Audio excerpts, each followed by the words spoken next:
Hello guys, welcome to my new vlog. आजच्या यावाल्या व्लॉगमध्ये आपण आलो आहोत विरारचे गणपती बघायला।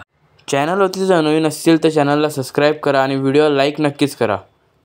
सगळ्यात पहिला जो आपण हा गणपती बघतोय तो आहे विरारच्या स्टेशनचा गणपती।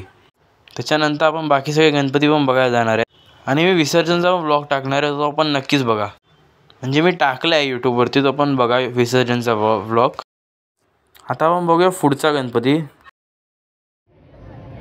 हा वाला गणपती पण विरार स्टेशनच्याच एरियामध्ये आहे आणि हा थोडासा जास्त फेमस आहे कारण की याचं डेकोरेशन खूप चांगलं असतं या गणपतीचं आणि मूर्ती पण खूप मस्त असते गणपतीची। त्यामुळे जसं की तुम्ही बघू शकता की लाईन लागली आहे। आता आपला नंबर लागेल, त्याच्या आधी मी तुम्हाला लाईन दाखवतो ती बघा।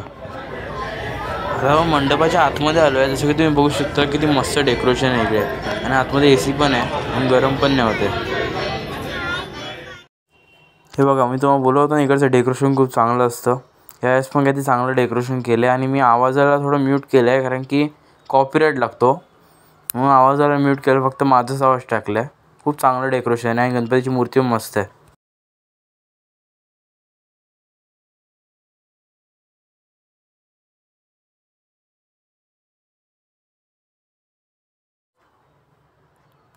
इकडे गर्दी पण खूप झाली आहे। आता आपण पुढचा गणपती बघायला जाऊया।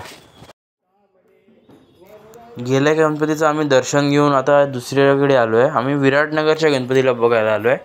तो विरारच्या विराटनगर एरियातला जो गणपती आहे ना तो खूप फेमस आहे कारण की त्याच्या अँटिक स्टाईलमुळे। इकडची गणपतीची मूर्ती जी आहे ती दरवर्षी काय ना काय वेगळ्या गोष्टींनी बनते। जस्ट आता आम्ही आलो आणि इकडे आरती सुरू आहे गणपतीची, तर आपण आरती अटेंड करूया आणि मग मी तुम्हाला मूर्ती दाखवतो। गाईस, आता तुम्ही मूर्ती बघू शकता, यावर्षी जी गणपती आहे ती रशीने बनवली आहे।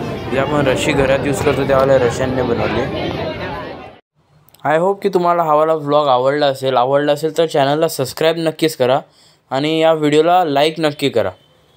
सबस्क्राईब करा अशी चांगले चांगले व्लॉग बघण्यासाठी। आपण भेटूया पुढच्या व्लॉगमध्ये, तोपर्यंत बाय बाय।